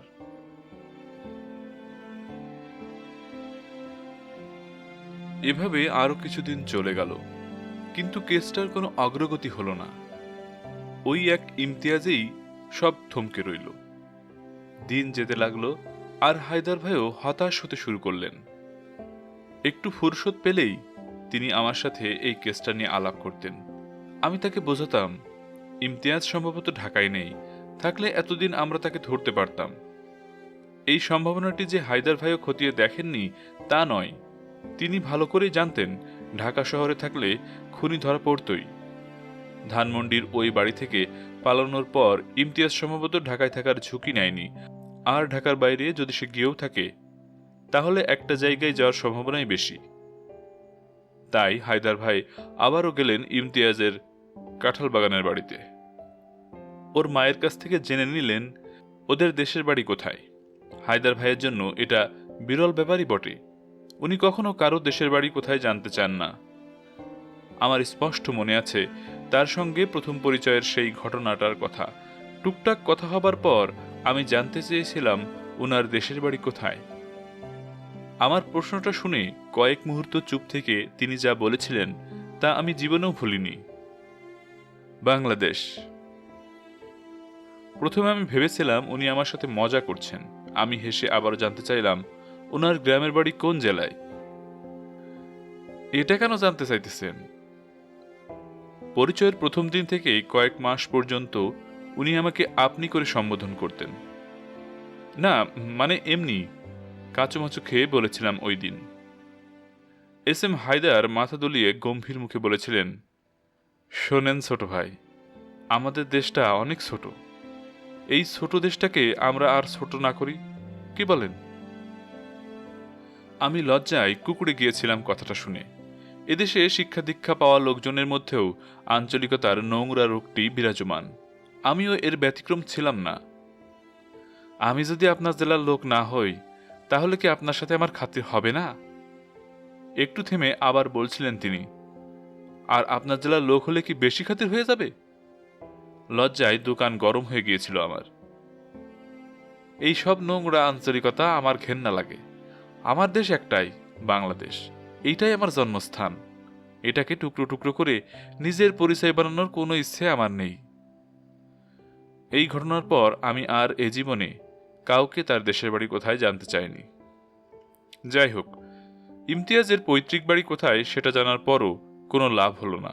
ওখানকার থানায় তার ব্যাপারে খোঁজ নিতে বলা হলেও সপ্তাহখানেক পরও জানানো হলো অনেক বছর ধরে ইমতিয়াজ গ্রামের বাড়িতে যাওয়া আসা করে না। যুদ্ধের পর নাকি মাত্র একবার গিয়েছিল ওখানে। মিলির হত্যাকাণ্ডের তদন্ত এভাবে থমকে থাকে কিছুদিন।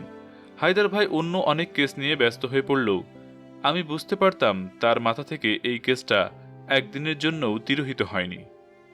মিলির মতো একটি মেয়ে নতুন জীবন শুরু করতে গিয়ে এভাবে খুন হবে, এটা তিনি কোনোভাবেই মেনে নিতে পারছিলেন না। যে করেই হোক খুনিকে ধরে উপযুক্ত শাস্তি দিতে বদ্ধপরিকর ছিলেন। আমার দিক থেকেও এই কেসটি ছিল বেশ হতাশাজনক, কারণ কেসের একটি গুরুত্বপূর্ণ সূত্র আমিই বের করেছিলাম। মনে মনে আশা করেছিলাম খুব সহজেই আসামিকে ধরতে পারব, কেসটার সাফল্যে বিরাট ভূমিকা রাখতে পারব। সেটা তো হলোই না, বরং মিলির স্বামী মিনহাজ তদন্তের অগ্রগতি সম্পর্কে জানতে থানায় চলে এলে যার পর নয় বিব্রত বোধ করতে শুরু করে দিয়েছিলাম। তো একদিন আমি থানায় বসে অলস সময় পার করছিলাম। হাতে তেমন কোনো কাজ না থাকায় অতুল সুরের একটি নন ফিকশন পড়তে শুরু করি। থানায় হায়দার ভাই উপস্থিত থাকলে আমার বই পড়া নিয়ে কেউ টিটকারি মারার সাহস দেখাতো না। সবাই জানতো তিনি আমাকে কেমন স্নেহ করতেন। তো বইটাতে খুব একটা মনোযোগ ছিল না, শুধু সময় পার করার জন্যই পড়ছিলাম বলা চলে। এমন সময় হায়দার ভাই আমার টেবিলের সামনে এসে দাঁড়ালেন। বুঝলে, তোমাকে এখানে বই পড়তে দেখে হঠাৎ করে একটা জিনিস আমার মাথায় এলো। কি? বাধ্য হয়ে বইটা নামিয়ে রাখলাম আমি। ইমতিয়াজ সবকিছু বদলে ফেলেছে। আমি বুঝতে পারলাম না। মানে? এই যে থাকার জায়গা, পরিচিত লোকজন, এমনকি শহরটাও। ও, এ আর এমন কি, মনে মনে বললাম। এটা তো নতুন কোনো কথা নয়, আমিও ঠিক তাই মনে করি। এস এম হায়দার আমার টেবিলের উপর বাম উরু তুলে দিয়ে ডান পাটা মাটিতে ভর দিয়ে দাঁড়িয়ে রইলেন। কিন্তু মানুষ সবকিছু বদলাতে পারলেও অভ্যাস বদলাতে পারে না। মানুষ হলো অভ্যাসের দাস। আমি হায়দার ভাইয়ের দিকে তাকালাম, যেন একটা ঘোরের মধ্যে ডুবে আছেন তিনি, নিজের মনেই কথা বলে যাচ্ছেন। অভ্যাস বদলানো খুব কঠিন ব্রাদার। আমি মাথা নেড়ে সায় দিলেও হায়দার ভাই সেটা দেখলেন না। তিনি গাল চুলকাতে চুলকাতে ফাঁকা দৃষ্টি দিয়ে চেয়ে আছেন। এই ধরো আমি। এবার আমার দিকে নজর দিলেন। কত চেষ্টাই না করলাম, বউয়ের কাছ থেকে প্রতি সপ্তাহে প্রতিজ্ঞাও করি, মদ আর ছাড়তে পারি না। মুস্কি হাসলাম আমি। এভাবে অকপটে নিজের বদ অভ্যাসের কথা বলাতে মজাই পেলাম আমি। আপনি কিন্তু সত্যি সত্যি চেষ্টা করলে অবশ্যই পারবেন। আমার দিকে স্থির চোখে চেয়ে রইলেন তিনি। সত্যি সত্যি চেষ্টা? এই সেরেছে। মনে মনে প্রমাদ গুনলাম। এখন আবার এটা নিয়ে শুরু হয়ে যাবে নাকি? বিশ্বাস করো, সত্যি সত্যি চেষ্টা করেও আমি পারি না। অভ্যাস বদলানো আসলেই কঠিন। তার চোখ মুখ বেশ গুরুগম্ভীর। আমি হাফ ছেড়ে বাঁচলাম। যাক, আজকে তর্ক করার মতো মেজাজে নেই হায়দার ভাই। এই যে তুমি আদারে পাদারে বই নিয়ে বসে পড়ো, এটা কি তুমি সহজে ছাড়তে পারবে? আমি আদারে পাদারে বই নিয়ে বসে পড়ি? এই শব্দচয়নে একটু কষ্ট পেলাম। অবশ্যই, নইলে কেউ থানায় বসে বই পড়ে? বলেই তিনি আসল প্রসঙ্গে চলে গেলেন। যেটা বলছিলাম, অভ্যাস এত সহজে ছাড়া যায় না। ইমতিয়াজও তার অভ্যাস বদলাতে পারেনি। আমি নিশ্চিত ওর মতো ছেলের পক্ষে অভ্যাস বদলানো আরো কঠিন। আমি শেষ কথাটা বুঝতে পারলাম না। ওর পক্ষে কঠিন হবে মানে? আহা, একটু বিরক্ত হলেন। বুঝতে পারছো না কেন? একটা মেয়েকে একা পেয়ে যে নিজেকে নিয়ন্ত্রণ রাখতে পারেনি, তার চরিত্র আর যাই হোক শক্ত বলা যাবে না। তা ঠিক। ওরকম একজনের পক্ষে অভ্যাস বদলানো খুব কঠিন। এবার বুঝলাম, মাথা নেড়ে সাইও দিলাম। ঠিক আছে, ইমতিয়াজ তার অভ্যাস বদলাতে পারেনি, তো আমরা কি ওর কোনো অভ্যাসের কথা জানি? আমার দিকে স্থির চোখে তাকিয়ে তিনি বললেন, অবশ্যই জানি। কি? ফুটবল। ফুটবল? আমার মাথায় কিছুই ঢুকলো না। ইমতিয়াজ ফুটবল খেলা দেখে, নতুন টিম আবাহনীর কট্টর সাপোর্টার, মনে আছে? মাথা নেড়ে সাই দিলাম। এটা ওই দখল করা বাড়িতে যাবার পর আমরা জেনেছিলাম। ও যেখানেই থাকুক, যেভাবেই থাকুক, খেলা দেখতে আসবেই। ঢাকার বাইরে থেকে হলেও আসবে। আচ্ছা, কথাটা শোনা মাত্র আমার মনে ধরল। আমিও দেখতে পেলাম হায়দার ভাইয়ের মুখে হাসি। আগামীকাল ঢাকা ওয়ান্ডার্সের সাথে আবাহনীর খেলা। আমার দিকে চেয়ে রইলেন প্রতিক্রিয়া জানার জন্য। আবাহনী নতুন টিম হলেও বেশ ভালো করছে। দু দলের জন্যই খেলাটা খুব গুরুত্বপূর্ণ। সুতরাং আমাদের আসামি আগামীকাল খেলা দেখতে ঢাকা স্টেডিয়ামে যাবে, আমি একদম নিশ্চিত। আমি অনেকটা নিশ্চিত, কিন্তু প্রশ্ন অন্য জায়গায়। আর সেটা না করে পারলাম না। আপনি কি তাকে স্টেডিয়ামে গিয়ে খোঁজার কথা ভাবছেন? অবশ্যই, বেশ জোর দিয়ে বললেন হায়দার ভাই। এরকম সুযোগ হাতছাড়া করার কোনো মানেই হয় না। আমি না হেসে পারলাম না। ভাই, আপনি কি আজ সকালেও এসব খেয়ে থানায় এসেছেন নাকি? ভুরু কুচকে তাকালেন তিনি। আমি তো জানি আপনি সবসময় সন্ধ্যার পর এগুলো খান। আরে ফাইজলামি রাখো তো, ব্যাপারটা খুবই ইম্পর্টেন্ট। ওকে, আমি সিরিয়াস হয়ে উঠলাম। আপনি স্টেডিয়ামে গিয়ে ওকে কিভাবে খুঁজবেন? বড় দুটো দলের গুরুত্বপূর্ণ খেলা, কম করে হলেও 15-20 হাজার দর্শক থাকবে গ্যালারিতে। তা থাকবে, তাতে কি? বাহ, আমি অবাক না হয়ে পারলাম না। আপনি 15-20 হাজার দর্শকের মধ্য থেকে ইমতিয়াজকে খুঁজে বের করবেন, যাকে আপনি সামনাসামনি কখনো দেখেননি? আজব কথা বললে তো। আমি একা খুঁজবো নাকি? তুমি আমার সাথে থাকবা। দারুণ আইডিয়া। অবিশ্বাসে মাথা দোলালাম আমি। তাহলে আমার ভাগে পড়বে 7.5 থেকে 10 হাজার দর্শক, তাই না? মুচকি হাসলেন হায়দার ভাই। ব্রাদার, তুমি মনে হয় কখনো ঢাকা স্টেডিয়ামে গিয়ে খেলা দেখনি। কথাটা সত্যি। আমি কখনো স্টেডিয়ামে গিয়ে খেলা দেখিনি। আমি হলাম বইয়ের মানুষ। খেলাধুলার খবর পত্রিকার খেলার পাতা দেখেই সেরে নিই। মাঠে গিয়ে খেলা দেখার মতো ক্রীড়ামোদী আমি ছিলাম না কোনো কালেই। দেখিনি তো কি হয়েছে? এজন্যই তুমি জানো না, দলের সাপোর্টাররা দুই গ্যালারিতে বসে। ভুল গ্যালারিতে বসলে ওই সাপোর্টারদের খবর হয়ে যায়।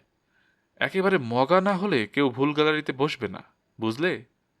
কথাটা বলেই মিটি মিটি হাসলেন হায়দার ভাই। ও, মনে মনে বললাম আমি, তার মানে আমরা শুধু আবাহনীর গ্যালারিতে খোঁজ করব। মাথা নেড়ে সাই দিলেন হায়দার ভাই। তাহলে আমার ভাগে পড়বে 3 থেকে 5 হাজার। অত হবে না। কেন? আবাহনী নতুন টিম, তাদের সাপোর্টার আস্তে আস্তে বাড়ছে, কিন্তু ওয়ান্ডার্স পুরনো টিম, ওদের প্রচুর সাপোর্টার। আচ্ছা, ধরে নিলাম আবাহনীর সাপোর্টার 5 হাজার, তাহলে আমাদের একজনের ভাগে কতজন দর্শক পড়ল? এবার মাথা দোলালেন হায়দার ভাই। শোনো, গ্যালারিতে সাপোর্টারদের কিন্তু রকম ফের আছে। কট্টর সাপোর্টারেরা একদিকে আলাদা জায়গায় বসে, বাকি জায়গায় বসে সাধারণ সাপোর্টারেরা। ইমতিয়াজ হলো কট্টর সাপোর্টার, বুঝলে? তাছাড়া 90 মিনিটের খেলায় আমরা দুজনে মিলে কয়েক হাজার দর্শকের মধ্য থেকে একজনকে বের করতে পারবো না। আমি বুঝে উঠতে পারছিলাম না হায়দার ভাইয়ের কথাটা, তাই চুপ মেরে রইলাম। এটা যে সাগর সেচের মতো কঠিন কিছু নয় তা জানতাম, তবে পুকুর সেচও তো সহজ কাজ নয়। দর্শকেরা সবাই একদম নিজের জায়গায় চুপ মেরে বসে খেলা দেখছে, তাদের সবার মনোযোগ মাঠের দিকে। আর তুমি আমি চুপচাপ ওদের খেলা দেখে যাব, আমাদের মনোযোগ থাকবে ওদের দিকে। বুঝতে পারলাম, একেবারে হাত পা গুটিয়ে বসে থাকার চেয়ে এটা অনেক ভালো। একটা চেষ্টা করে দেখা যেতেই পারে। আমাদের যে সব দর্শক দেখতে হবে তা নয়, ভাগ্য ভালো থাকলে খুব সহজেই ও চোখে পড়ে যাবে। এটাও আমার কাছে যুক্তিযুক্ত বলেই মনে হলো। ওর একটা ছবি আমাদের হাতে থাকলে ভালো হয়। কিছু দর্শককে দেখিয়ে জানতে চাইলাম, কি বলেন? একটু ভেবে নিলেন হায়দার ভাই। গুড, আইডিয়াটা আমার পছন্দ হয়েছে। ঝালমুড়ি আর সিগারেট বিক্রি করে যারা, তারা নিয়মিত সাপোর্টারদের চিনতে পারে। কিছু দর্শককেও দেখানো যেতে পারে। কথাটা শুনে খুব ভালো লাগলো। আমার প্রস্তাব গৃহীত হয়েছে। তাহলে আগামীকাল বিকেলে আমরা ওয়ান্ডার্স আর আবাহনীর খেলা দেখতে যাচ্ছি, কি বলো? ওকে বস, হেসে বললাম আমি। জীবনে প্রথম স্টেডিয়ামে গেলাম খেলা দেখতে নয়, আসামি ধরতে। তার মানে এই নয় ঢাকা স্টেডিয়াম আমার কাছে অপরিচিত জায়গা। মাঝে মাঝে ওখানে ঢু মারতাম আমি, কিন্তু সেটা অবশ্যই মাঠের বাইরে। ওই সময় ঢাকা শহরের নিউ মার্কেট ছাড়াও স্টেডিয়ামের নিচে বড় বড় কয়েকটি বইয়ের দোকান ছিল। সেকেন্ড হ্যান্ড ইংরেজি বইও পাওয়া যেত। তো হায়দার ভাই আর আমি একদিনের জন্য আবাহনীর সাপোর্টার হয়ে গেলাম। পশ্চিম গ্যালারিতে ঢুকে দেখি একেবারে কানায় কানায় পূর্ণ। হায়দার ভাই বলেছিলেন নতুন দল আবাহনীর সাপোর্টার অত বেশি হবে না, কিন্তু গ্যালারির চিত্র সে কথা বলছে না। আবাহনীর সাপোর্টাররা সংখ্যায় যেমন বেশি, তেমনি তারা সুসংগঠিত। অনেকেই দলের জার্সি পরে এসেছে, কারো কারো হাতে দলের পতাকা। অন্যদিকে পূব গ্যালারিতে পুরনো দল ঢাকা ওয়ান্ডার্সের কয়েক হাজার সমর্থক দর্শক দেখে মনে হলো দিনহীন এক জমিদার বসে আছে, যার সমস্ত গৌরব আর জৌলুস ম্রিয়মান, যেন দলটির সাপোর্টারেরা দীর্ঘদিনের অভ্যাসবশত চলে এসেছে স্টেডিয়ামে। কট্টর সাপোর্টারদের গ্যালারিতে ঢুকে শুরু করে দিলাম মানুষের মুখ দেখার কাজ। শত শত হাজার হাজার মানুষের মুখ দেখা যে কি পরিমাণ বিরক্তিকর আর যন্ত্রণাদায়ক কাজ, সেটা ভুক্তভোগী ছাড়া কেউ বুঝবে না। খেলা শুরু হওয়ার আগে 15 মিনিটে ইমতিয়াজের খোঁজ পেলাম না। খেলা শুরু হওয়ার পর 15-20 মিনিট অতিক্রান্ত হতেই আমাদের হতাশা বাড়তে শুরু হলো। হায়দার ভাই 2 ঠোঙা চীনাবাদাম কিনে আনতে গেলেন। আমি জানি ইমতিয়াজের ছবি দেখিয়ে তিনি বাদামওয়ালাদের কাছ থেকে জানতে চাইবেন চেনে কিনা। ওদের কাছ থেকে কিছু না পেয়ে ফিরে এসে বাদামের ঠোঙা আমার হাতে ধরিয়ে দিলেন তিনি। ভাবখানা এমন, খাও আর দেখো।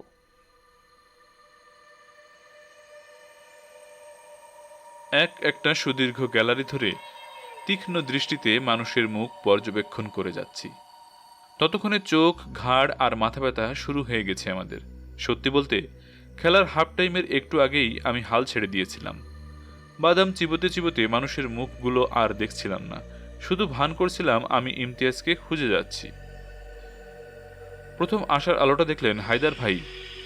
হাফ টাইম হবে হবে ঠিক অমন সময় খপ করে আমার হাতটা ধরে বললেন, ওই যে। আমি চমকে তাকালাম তার দিকে। কোথায়? আমার কথার জবাব না দিয়ে তিনি ছুটে গেলেন সামনের একটা গ্যালারির দিকে। অগত্যা তাকে অনুসরণ করতে বাধ্য হলাম আমি। গ্যালারি ভর্তি দর্শকের মধ্য দিয়ে ঠেলে ঠুলে এগোনোটা যে কত দুরূহ ব্যাপার সেটা হাড়ে হাড়ে টের পেলাম। ফুটবল প্রেমীদের মনোযোগ বিঘ্ন ঘটিয়ে গালাগালি হজম করে এগিয়ে গেলেন এস এম হায়দার, আর তার পিছু পিছু আমি। তাকে যে কি বলবো তার কোনো উপায় নেই, তবে জিজ্ঞেস করা খুব একটা দরকারও পড়েনি। ভালো করে জানতাম ইমতিয়াজকে দেখতে পেয়েছেন। নিবিষ্ট মনে খেলা দেখতে থাকা এক যুবককে কলার ধরে টেনে ওঠাতে যাবেন, অমনি থমকে গেলেন এস এম হায়দার। যুবক ভেবাচেকা খেয়ে গেল। আমি তার পেছনে এসেই বুঝতে পারলাম কি হয়েছে। ভুলে ইমতিয়াজ মনে করে এক যুবককে ধরেছেন তিনি। ছেলেটা দেখতে ইমতিয়াজের মতো, মানে ছবিতে যে ইমতিয়াজকে আমরা দেখি। সন্দেহভাজনকে আমরা তখনও সামনাসামনি দেখিনি, সুতরাং বাস্তবে ইমতিয়াজ কেমন তা জানতাম না। ভুল হওয়াটা একদম স্বাভাবিকই ছিল। যাই হোক, সঙ্গে সঙ্গে কলার ছেড়ে দিয়ে হাসি মুখে যুবককে এস এম হায়দার বললেন, সরি ভাই, আমি ভেবেছিলাম আমার বন্ধু ইমতিয়াজ। বলেই তিনি আমার দিকে ফিরলেন। বিরক্ত হয়ে সেই যুবক বিড়বিড় করে কিছু বললেও সেদিকে ভ্রুক্ষেপ নেই আমাদের। আক্ষেপে মাথা দোলালেন এস এম হায়দার। আমি তার বাহু ধরে এখান থেকে টেনে নিয়ে গেলাম অপেক্ষাকৃত কম ভিড়ের একটি জায়গায়। ভাই, এভাবে যাকে তাকে ধরলে তো গণপিটুনি দেওয়া শুরু করবে। মাথা নেড়ে সায় দিলেন তিনি। কিন্তু আমার মনে হলো না হায়দার ভাই বুঝেছেন। তিনি যে ছবির ইমতিয়াজকে গ্যালারিতে থাকা হাজার হাজার দর্শকের ভিতর থেকে খুঁজে বের করার ব্যাপারে মরিয়া, সেটা তার চোখ মুখ দেখেই বোঝা যাচ্ছিল। চলো, একটা সিগারেট ধরাই, বলে তিনি আমাকে আর একটু কম ভিড়ের জায়গায় নিয়ে গেলেন। এটা কোনো ব্যাপার না, বুঝলে? এরকম মিস্টেক হতেই পারে। আমরা তো ওই রেপিস্টকে সামনাসামনি কখনো দেখিনি, তাই না? আমি আর কি বলবো, চুপচাপ বাড়িয়ে দেয়া সিগারেটটা ধরিয়ে বার কয়েক টান দিলাম। আমাদের চারপাশে উত্তেজিত দর্শক, নিজের দলের অলস, অকর্মণ্য আর অযোগ্য সব খেলোয়াড়দের মা বাপ তুলে গালাগালি করছে। এদের দিয়ে কাজ হবে না, খালি পোস্ট পেলেও বল বাইরে দিয়ে মারবে এরা। এক একটা নল্লি ভেঙে লোলা করে দেওয়া দরকার। হারামজাদারা ফুটবল খেলতে এসেছে নাকি জাম্বুরা? এরকম কথার ফুলঝুড়ি ছুটছে চারপাশে। ভালো করে কান পাতলে অনেক মজার মজার কথাও শোনা যেত, কিন্তু আমরা ওখানে গেছি আসামি ধরতে, খেলা দেখতেও নয়। ক্ষুব্ধ দর্শক হয়ে মনের আশা মিটিয়ে গালাগালি করতে তো নয়ই। হায়দার ভাই উদাস হয়ে মাঠের দিকে তাকিয়ে সিগারেট টেনে যেতে লাগলেন। আমিও কোনো কথা খুঁজে না পেয়ে মাঠের দিকে নজর দিলাম। এই যে, এরা গালাগালি করছে, এদের একটু ভালো করে দেখো। হায়দার ভাইয়ের এমন অপ্রাসঙ্গিক কথা শুনে আমি তার দিকে ফিরে তাকালাম। তারপর গালাগালি করতে থাকা লোকজনের দিকেও চোখ বোলালাম একটু। বুঝলাম না, কি বলছেন? এই যে এরা প্লেয়ারদের মা বাপ সদ্য গোষ্ঠী তুলে গালি দিচ্ছে, এরা কারা? প্রশ্নটা এমন যে প্রথমে আমার মনে হয়েছিল হায়দার ভাই বুঝি মজা করছেন, কিংবা হেয়ালি করছেন অন্য কিছু বলার জন্য। এস এম হায়দারকে আমি যতদিন ধরে চিনি তাতে এটা স্পষ্ট উনি এরকম সহজ প্রশ্ন করছেন অন্য একটা কারণে। তবে সেই কারণটা আমি তখনও জানতাম না। এরা সাপোর্টার। আমি তার সহজ প্রশ্নে সহজ জবাব দিলাম। মাথা নেড়ে সায় দিলেন তিনি। কোন দলের? একেবারে বাল খিল্ল প্রশ্ন। কেন, আবাহনীর? তাই? আমি এবার সত্যি সত্যি অবাক হলাম। এখানে ঢোকার আগে হায়দার ভাই আমাকে এ বিষয়ে জ্ঞান দিয়েছিলেন। দু দলের সমর্থক বসে দুটো আলাদা গ্যালারিতে, এখানে ভুল করলে বিপদ। এটা যেন অনেকটা শত্রু শিবিরে ঢুকে পড়ার মতোই বিপজ্জনক। আশ্চর্য, আবাহনীর গ্যালারিতে কি অন্য দলের সাপোর্টার বসবে নাকি? বিরক্ত হয়ে আবার বললাম, আপনি না একটু আগে জ্ঞান দিলেন আমাকে? মাথা নেড়ে সায় দিলেন এস এম হায়দার। হ্যাঁ, একদম ঠিক। কিন্তু এরা যেভাবে গালি দিচ্ছে, একেবারে মাহবাব তুলে, আমার তো মনে হচ্ছে না এরা কেউ আবাহনীর সমর্থক। আমি চারপাশে আবার তাকালাম। উদ্বিগ্ন আর ক্ষিপ্ত সমর্থকদের শত শত মুখ, আর সেই মুখ থেকে বের হচ্ছে ভয়ঙ্কর সব খিস্তি। আমি আসলে বুঝতে পারছি না আপনি কি বলতে চাইছেন। আমি বলতে চাচ্ছি, যারা প্লেয়ারদের এভাবে গালিগালাজ করছে তারা কিভাবে এই দলের সমর্থক হয়? আমার তো ঘোরতর সন্দেহ হচ্ছে। কিসের সন্দেহ? এবার আমি সিরিয়াস হয়ে উঠলাম। আমি নিশ্চিত এরা আবাহনীর সমর্থক না, ওয়ান্ডার্সের হবে বোধহয়। আমি বেকুবের মতো আবারও চারপাশে গ্যালারির দিকে তাকালাম। শত শত হাজার হাজার মুখ দেখে মনে হচ্ছে না এরা প্রতিপক্ষ দলের সমর্থক। কয়েকজন খিস্তিবাজ লোকের হাতে আবাহনীর পতাকা পর্যন্ত আছে। না ভাই, এরা সবাই আবাহনীর সমর্থক। নিজের দলের খেলা পছন্দ না হলে সবাই এমন করে, তার মানে এই না এরা অন্য দলের। ঠিক বলছো, আমারও তাতে কোনো সন্দেহ নেই। হায়দার ভাইয়ের এমন হেয়ালিপূর্ণ কথায় আমি সত্যি সত্যি হতভম্ব হয়ে গেলাম। এরা সবাই আবাহনীর সমর্থক। এই গ্যালারিতে আবাহনীর বিরুদ্ধে সমর্থন করলে তার হাড্ডিগুড্ডি এক করে ফেলবে সাপোর্টারেরা। আশ্চর্য, আপনি একবার বলছেন এরা আবাহনীর সমর্থক না, আবার এখন বলছেন এরা। হায়দার ভাইয়ের মুখে যে চওড়া আর নিঃশব্দ হাসি দেখতে পেলাম, সেটা আমাকে পরিষ্কার বলে দিচ্ছে উনি এখন সমস্ত প্রহেলিকা বাদ দিয়ে আসল কথায় চলে আসবেন। তাহলে কেউ যদি শেখ সাহেবের সমালোচনা করে, তার দলের সমালোচনা করে, তাকে তুমি প্রতিপক্ষ ভাববে নাকি সমর্থক ভাববে? বুঝতে পারলাম আমি, হায়দার ভাই যে সবসময় সরকারের সমালোচনা করে, বঙ্গবন্ধুর সমালোচনা করে, সে কারণে আমি তাকে বঙ্গবন্ধু বা আওয়ামী লীগ বিরোধী মনে করি। কিন্তু উনি যে স্টেডিয়ামে আসামি ধরতে এসে আমাকে ইস্পের গল্পের মতো গল্পের ছলে শিক্ষা দিলেন, চোখে আঙুল দিয়ে আমার ভুল ধরিয়ে দেবেন, সেটা আমি আশা করিনি। স্বাভাবিকভাবেই আমি লাজবাব হয়ে গিয়েছিলাম। এস এম হায়দারের ক্ষুরধার যুক্তিতে আমি পর্যদুস্ত। আমার আর কিছুই বলার ছিল না। বুঝেছি, এখন চলেন, মনে হচ্ছে আসামি ধরার আশা বাদ দিয়েছেন, আমি তাকে বললাম। মাথা দোলালেন তিনি। এত সহজে ধৈর্য হারা হলে চলে না, বুঝছো? সিগারেটে জোরে জোরে টান দিয়ে বললেন S M Haider. Crime investigation খুব টাফ জব। কথাগুলো যে আমার উদ্দেশ্যে সেটা বুঝতে পারলাম। ভাই, আমি ধৈর্য হারা হচ্ছি না, শুধু বলতে চাচ্ছি কাণ্ড জ্ঞানহীনভাবে খোঁজাখুঁজি করা ঠিক হবে না। আমাকে অবাক করে দিয়ে হায়দার ভাই মাথা নেড়ে সায় দিলেন। ঠিক বলেছ, কিন্তু আমার মনে হলো না তিনি এই খড়ের গাদায় সূচ খোঁজা বাদ দেবেন। আমরা কি আরও কিছুক্ষণ থাকবো নাকি চলে যাব? বিস্মিত হলেন এস এম হায়দার। কি বলো, খেলার তো হাফ টাইমও হলো না। আপনি খেলার শেষ পর্যন্ত এখানে থাকতে চাইছেন? আতকে উঠলাম আমি। আজব কথা বললে। সিগারেটে জোরে জোরে টান মেরে বললেন, খেলা শেষ হওয়ার পরই তো আসল খোঁজাখুঁজি শুরু হবে। পাগলে কয় কি, মনে মনে বলে উঠেছিলাম। আসল খোঁজাখুঁজি মানে? আহা, খেলা শেষ হলে কি সবাই হুটহাট করে বাড়িতে চলে যায়, আড্ডাবাজি করে, স্টেডিয়ামের বাইরে রেস্টুরেন্টগুলোতেও ঢুকে হালকা খাওয়া দাওয়া করে, এখানে সেখানে জটলা পাকিয়ে আড্ডা মারে। আপনি কি ওইসব জায়গাতেও ঢু মারবেন? মারবো না, পাল্টা বলে উঠলেন। এই সুযোগ কি বারবার পাবো? আবার কবে পাবো কে জানে। কিছু বলতে যাব, অমনি টের পেলাম সব দর্শক উঠে যাচ্ছে। খেলার হাফ টাইম হয়ে গেছে ততক্ষণে। আমি আর হায়দার ভাই দুজনেই টয়লেটে চলে গেলাম। ফিরে এসে আরও 2 প্যাকেট বাদাম কিনে বসে পড়লাম গ্যালারিতে। দ্বিতীয়ার্ধের খেলা শুরু হবার আগে আবারও তীক্ষ্ণ দৃষ্টিতে দর্শকের মধ্যে একটা মুখ খুঁজতে গেলাম দুজনে। খেলা আবার শুরু হলো। কোনো দলই গোল করতে পারেনি তখনও। সমর্থকদের মধ্যে টান টান উত্তেজনা, কিন্তু আমি আর এস এম হায়দার সেই উত্তেজনা থেকে মুক্ত। আমাদের উত্তেজনা সম্পূর্ণ ভিন্ন ধরনের। প্রায় 60 মিনিট অতিক্রম হয়ে গেলেও খেলার মতোই নিষ্ফল রইল আমাদের প্রচেষ্টা। দুই দল যেমন হন্যে হয়ে গোলের দেখা পায়নি, তেমনি আমরাও ইমতিয়াজের দেখা পেলাম না গ্যালারির কোথাও। ততক্ষণে একটা ব্যাপারে প্রায় নিশ্চিত হয়ে গেলাম, আমাদের সন্দেহভাজন ঢাকা শহরে নেই। প্রিয় দলের খেলা দেখার জন্য ঢাকায় আসার ঝুঁকিও সে নেয়নি। হায়দার ভাইয়ের দিকে তাকালাম। বেচারা 1 মিনিটের জন্য মাঠের দিকে তাকাচ্ছে না। তাকে যদি কেউ খেয়াল করত, দেখতে পেত তিনি মাঠের দিকে চোখ না রেখে দর্শকদের দেখে যাচ্ছেন নিবিষ্ট মনে। নিজের হতাশা দূর করতেই যেন একের পর এক সিগারেট ধ্বংস করে যাচ্ছেন। আমি অবশ্য তার সঙ্গে পাল্লা দিয়ে সিগারেট খাইনি, চুপচাপ গ্যালারিতে বসে নিষ্ফল খেলাটাই দেখতে শুরু করে দিয়েছিলাম ততক্ষণে। আমার দিকে তাকানোরও ফুরসত নেই হায়দার ভাইয়ের, তিনি হাজার হাজার মুখ দেখার কাজে ডুবে থাকলেন।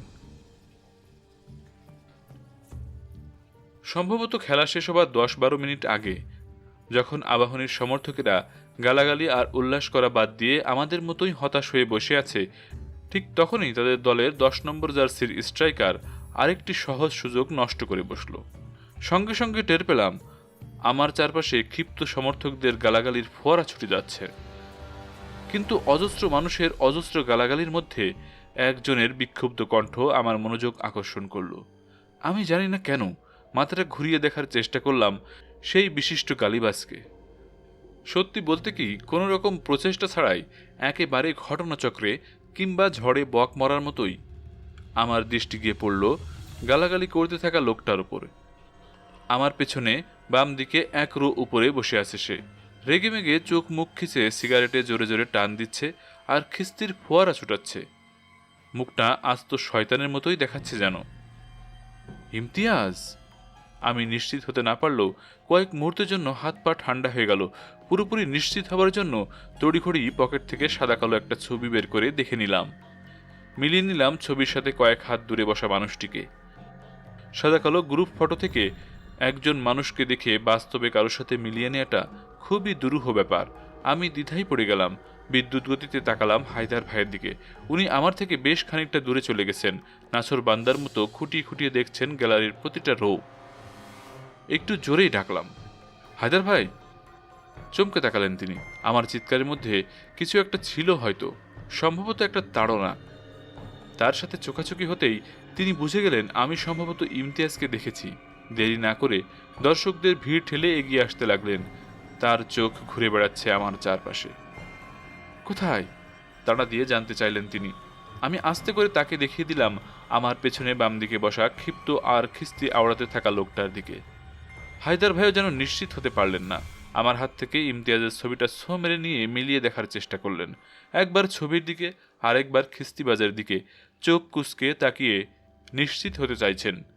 একটু আগে ভুল করে একজনকে ধরেছিলেন, সেজন্য তিনি বেশি সতর্ক এখন। আমার দিকে তাকালেন হায়দার ভাই। ইমতিয়াজই মনে হচ্ছে, তাই না? কিন্তু আমি তার অনিশ্চয়তা দূর করতে পারলাম না। এটা করলো ইমতিয়াজ নিজেই। সম্ভবত আমাদের দিকে চোখ গেছিল বদমাস্টার।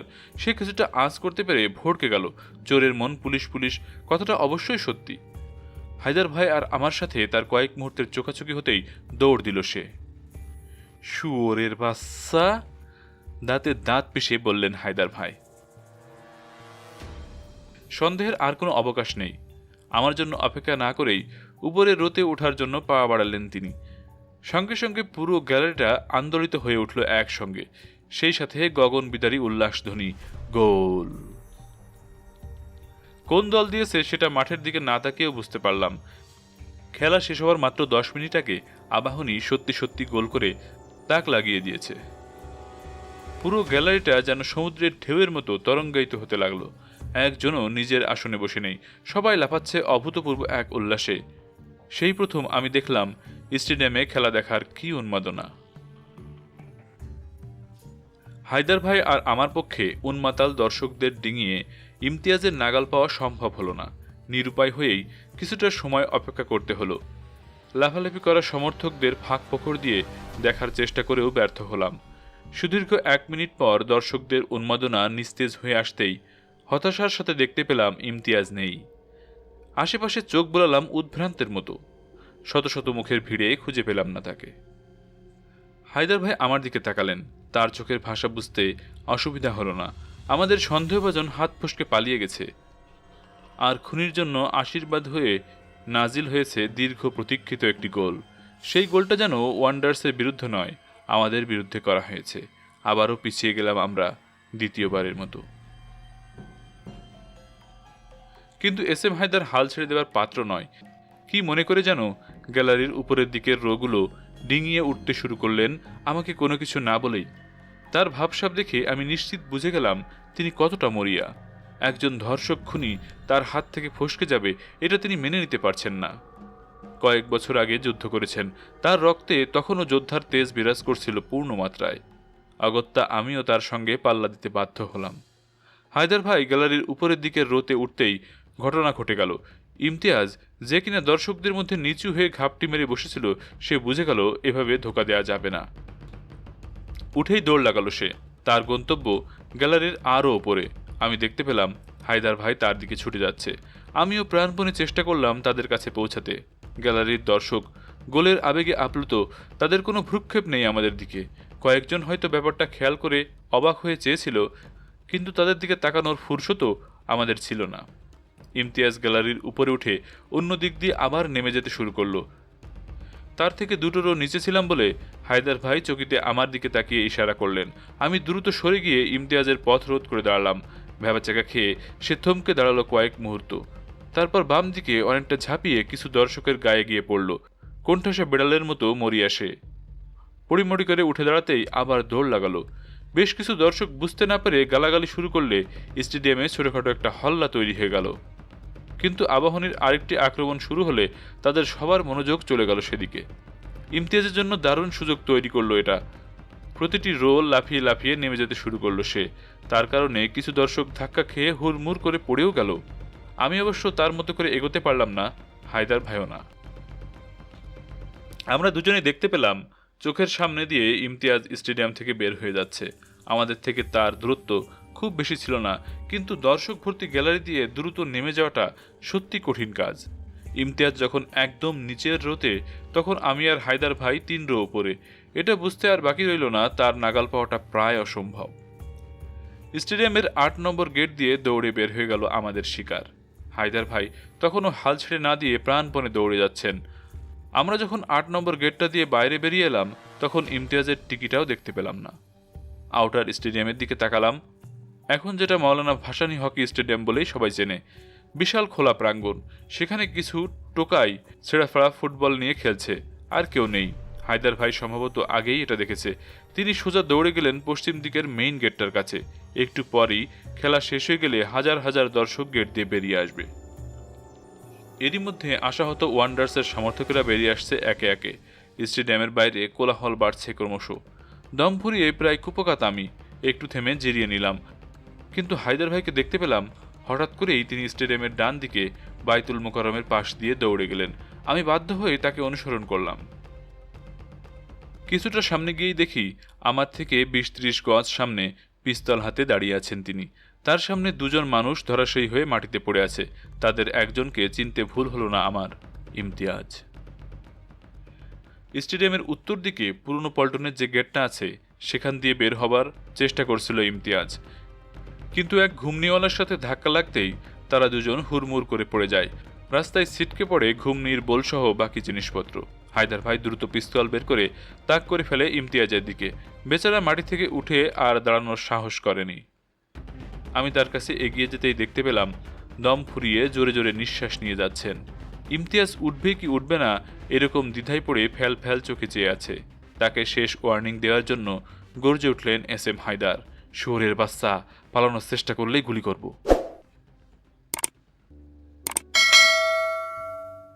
শুনছিলেন মোহাম্মদ নাজিমউদ্দিন রচিত হত্যা রহস্য, কেউ কেউ কথা রাখে। আজ শুনলেন বইটির 3য় পর্ব। আগামী পর্ব শোনার আমন্ত্রণ জানিয়ে আজকের মতো এখানেই বিদায় নিচ্ছি। আল্লাহ হাফেজ।